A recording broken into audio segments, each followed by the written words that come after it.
وزیر اعظم شہباز شریف نے کہا ہے کہ اسلامی نظریاتی کونسل پر یہ بھاری ذمہ داری عائد ہوتی ہے کہ وہ نوجوانوں کو جھوٹ اور پروپیگنڈے کی الغار سے تحفظ فراہم کرنے میں اپنا کردار ادا کرے۔ اسلامی نظریاتی کونسل کے قیام کی گولڈن جوبلی تقریب سے خطاب کرتے ہوئے وزیر اعظم نے کہا کہ پاکستان میں اسلامی بینکاری کا نظام اسلامی نظریاتی کونسل کا بڑا کارنامہ ہے۔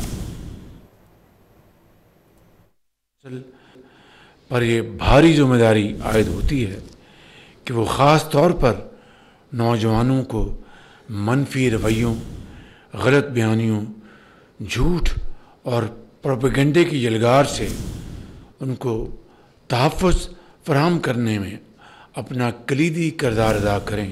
اسلامی نظریاتی کونسل کے کریڈٹ پر بے شمار کارنامے ہیں۔ پاکستان میں اسلامی بینکاری کی کامیاب نظام کوئی چھوٹا کارنامہ نہیں، جس کے نتیجے میں دنیا کے کئی ممالک میں سود سے پاک بینکاری کا رجحان قائم ہوا۔